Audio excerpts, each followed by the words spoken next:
As a companion piece to Coldblooded, these are just some additional episodes to give you a greater insight into the crimes and lives of Private Karl Hulten, alias Ricky Allen, and Elizabeth Baker, alias Georgina Grayson.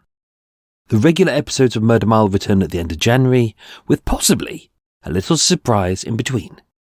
Until then, thank you, Merry Christmas, and Happy New Year. Okie dokie folkies, welcome back. Since it's only been a couple of minutes since I did the Elizabeth statements. I'm having a cup of coffee because it's bloody cold. I'm sitting inside with a hat on and my gloves on and an extra jumper on. And because I accidentally mentioned that I'd got a rock cake, I've eaten the rock cake. So I don't have a cake left anyway. So what I'm going to do, there's three statements here from Karl. Obviously, you've got the first statement we'll go through. This is relatively short. It's only about 3 pages. This is Karl effectively just trying to act like he's giving information, but really not giving that much. Then you got the second statement when he knows Elizabeth, i.e. Georgie, is being questioned, and he starts to add more and more stuff. And then you've got the third statement where he's adding more and more details to try and defend himself. So I think these are all kind of interesting aspects of their personality. Okay, this is 11th of October 1944, within the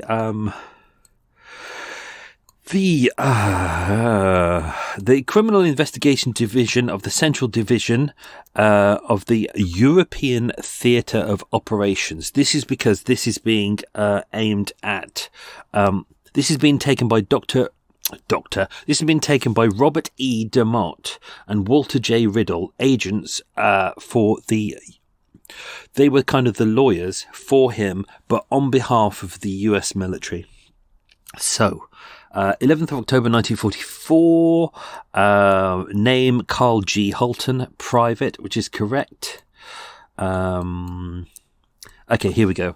Private Karl G. Hulten, it is my duty to inform you of your rights. This is kind of what them saying to him. It is your privileges to remain silent. Anything that you say may be used either for or against you in the event that this investigation results in a trial. Do you thoroughly understand your rights? I do. Therefore, Karl signed at that point. Therefore, he says, I'm making this statement. My name, rank, army serial number and organisation are as shown above. I'm 22 years old, married, and my home is in Boston, Massachusetts. I've been in the army since I was inducted on the 7th of May 1942. I've been in the European Theatre of Operations for approximately 11 months. My unit is now on the continent. I have been absent without official leave from my unit for approximately 6 weeks. I do not remember the exact date. During this period, I spent the greater part of my time in Hammersmith SW1. That's not correct. It's actually Hammersmith W6 and W9, if I'm remember, depending on what part of Hammersmith you're in. Until I was apprehended by the civil police. I mean, that was irrelevant. I don't know why I added that in. Apprehended by the civil police at approximately 9 p.m. on the 9th of October 1944 in Lurgan Avenue, Hammersmith. I had just left the home of my girlfriend, Joyce Cook, at 159 Fulham Palace Road and was getting into a grey Ford V8 saloon, now known to bear the licence number RD8955. See there, he doesn't mention that car belonged to George Heath. Sunday the 1st of October 1944, late in the afternoon, I first met Joyce Cook. So Joyce is his girlfriend. I was leaving the Gaumont Cinema Hammersmith with a civilian known to me as Len Bexley. We looked at each other when we were inside the theatre and sort of followed each other out. He's talking about Joyce. It was raining and we both ducked into the same doorway. We talked for a short while, and then just as she was leaving, I made a date to meet her in the same doorway at 7 p.m. that evening. He says 1900 hours. She kept this date and we went to the Broadway Theatre. We came out of the theatre at about 2200 hours. Even though he does this, I'm going to stick with our version. So that's 10 o'clock p.m. and it was dark and cold. I told her that I had a truck and that we should pick up the truck so that we wouldn't have to walk home in the dark and the cold. The truck was a US Army 2.5-ton, 6-wheeled truck of the 101st Airborne Division. I'd picked it up in Reading without authority on the 28th to the 29th of September 1944. The truck was parked in the old Gaumont Cinema car park in Sussex Place, Hammersmith. This place appears to be no longer used. I first learned of it about 8 months ago when I first came to London to pick up laundry. Joyce and I walked to the truck, but after we got there, Joyce changed her mind and wouldn't ride in the truck, so we walked back to her house. At her house, she introduced me to her mother. At the time, I was wearing a Class A American officer's uniform of a second lieutenant. I introduced myself as Lieutenant Richard Allen. I had supper at Joyce's house and left at approximately 2300 hours, that's 11 o'clock, and I returned to the truck and slept in the back of it. I had 2 blankets in the truck. My personal belongings were in a B4 bag bearing the name of Werner J. Meyer, which I had checked into the check room. That's what we would call the lost property office, or kind of, left luggage, of the Metropolitan Tube Station in Hammersmith Broadway. We just go to the next page. That's a bit faster. I've learnt to do this a bit faster now. Page 2, just a 3-pager. On Monday, Tuesday, Wednesday, October the 2nd, 3rd and 4th, I met Joyce each evening at the bakery shop where she worked at about 5:30 p.m. Each of these evenings we went to a different theatre and then returned to her home. I left her house each night at about 2100 hours, which is 9 p.m. Have you noticed something yet? Interesting, isn't it? On Tuesday, the 3rd of October 1944, I met a girl known to me as Georgina Marina Jones. That's interesting that he's using her full name there instead of Georgina Grayson. It's actually Elizabeth Maud Jones, which would have been her married name at that point, of 311 Kings Road, Hammersmith. I met her in a little cafe on Queen Caroline Street, Hammersmith Broadway. I do not know the name. As I was leaving, I suggested that we meet there in front of the cafe at about 9:30 p.m. and go for a ride in the truck. She met me after I left Joyce's house at about 9:30 p.m. and we went for a ride in the truck. So I've just repeated that line for some unknown reason. Oh no, he did. What an idiot. I dropped her off at the house and we returned to the car park and slept in the truck. Before I left Georgina, I arranged to meet her the next night in the same place at the same time. Wednesday the 4th of October 1944, Joyce and I went to a movie as mentioned before. After the movie, we went down to the car park and got into the truck and I drove her home. It's interesting because her home is, again, 5 minutes from the car park. I parked the truck in Lurgan Avenue in front of the door to Joyce's house.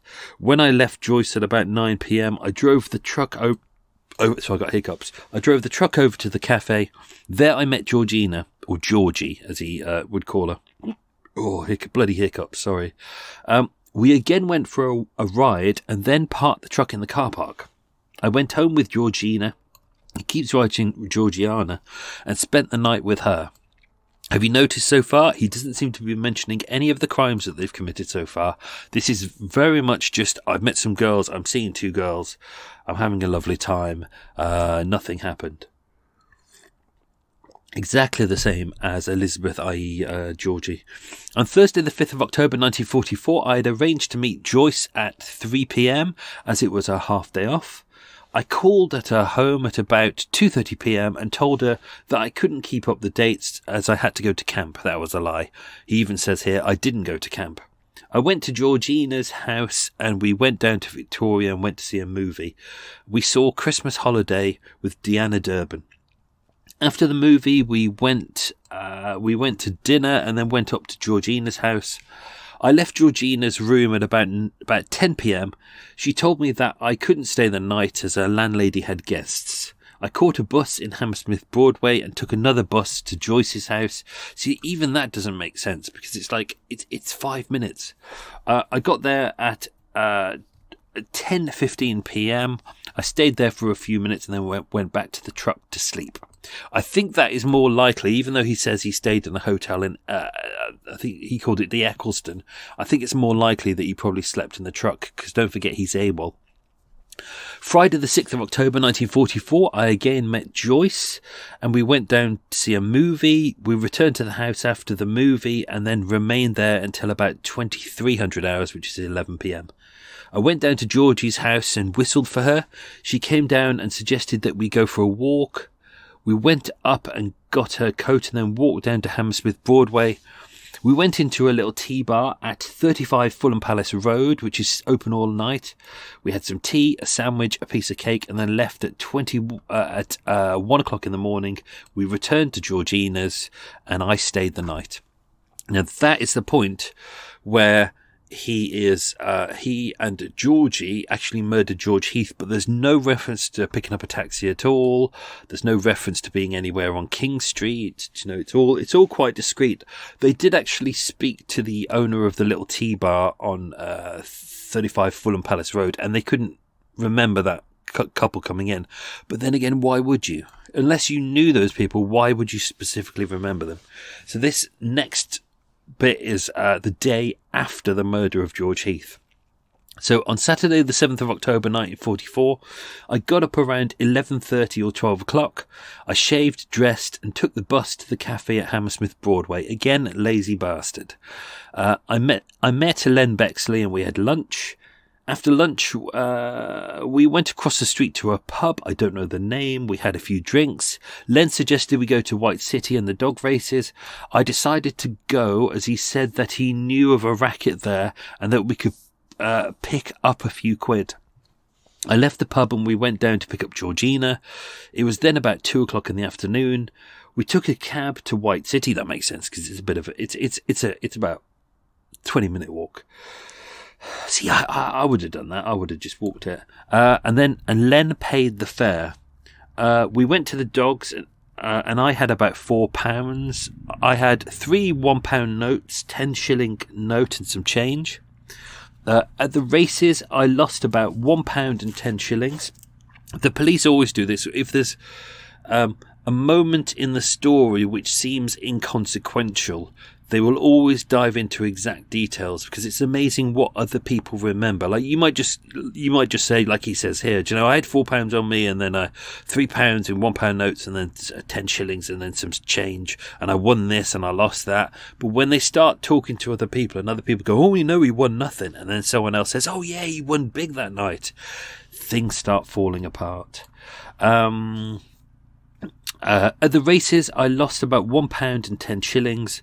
I don't know exactly what Georgina won, but I think she won £2 or £3. She was betting with her own money and my money too. You see, that contradicts what she said. She said she used his money only and she didn't earn anything off it.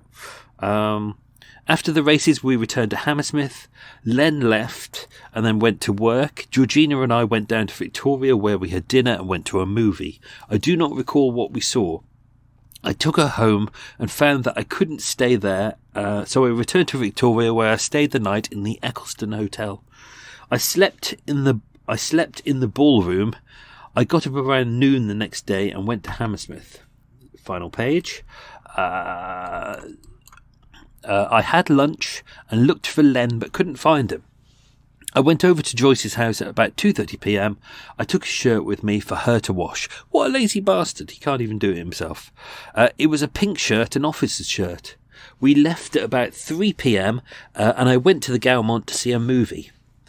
See, all he seems to do that week is just go to see movies. Oh my God, I went to see a movie. Oh my God. It's a gangster movie. Oh my God. After the movie, we went back to Joyce's and stayed until about 11 p.m. at night. After I left Joyce's house, I went up to Georgina's house. I whistled and she came down. We didn't go any place. I stayed the night in her room. So as you can see, he's going back and forth between different girlfriends. He may also have had another girlfriend as well. We're not too sure. I had abandoned the 2.5-ton 6-wheeled truck that Georgina and I had been riding round in on Friday morning. That's the 6th of October. I abandoned this truck. on a side road off King's Road in Hammersmith, as it had a flat tyre on the right-hand side. So that goes with the attempted murder of Violet. On Monday the 9th of October, I left Georgina's house about 2:15 p.m. I went down to Hammersmith to the old Gaumont Cinema car park as I was looking for a vehicle to steal. In the car park, I found a grey Ford sedan. See, that's interesting, isn't it? He's saying, oh, no, I definitely didn't kill a guy and then steal his car. I went to the car park and I just found it there, which I had when the police apprehended me. I took this car and went down to Oliver's Bakery where Joyce works. I bought a cake. See, he's not a bad person, is he? He's not a bad person at all. I bought a cake, although it depends what type of cake it was, and told her I was going back to the camp. I arranged to see her that night. I drove the Ford back to the camp at Newbury. I stayed at the camp for about 10 to 15 minutes and returned to Hammersmith. It's interesting. Why would he go back to the camp if indeed he was based at Newbury, given the fact that he's able? I went directly to Joyce's house. I got there at about 4:30 p.m. I parked the car in Lurgan Avenue. I left Joyce's house at about 9 p.m. that night, got into the car, and the police apprehended me. When I was apprehended by the civil police, I had a .45 caliber US Army automatic revolver in my pocket. I had stolen this pistol from Staff Sergeant Irving Sherman. There were 6 cartridges in the clip and 1 in the chamber. I had another clip in my pocket and had 6 cartridges in it also. The only time I fired the gun since I had it was on Wednesday the 4th of October 1944 when I fired it at a rabbit near Reading. I missed the rabbit. Obviously when he says I missed the rabbit, he doesn't mean boo-hoo, I missed the rabbit. He means I shot at it and I missed. You knew that. I do not know George Heath and I have never seen him. I only saw his picture in the papers. I swear that I didn't shoot him and I never saw the Ford. Excuse me. And I never saw the Ford I had when I was apprehended until I found it in the car park on Monday afternoon of the 9th of October 1944. So he's entirely denying having anything to do with the murder. When I was picked up by the civilian police, they did not mistreat me in any way, nor did they question me.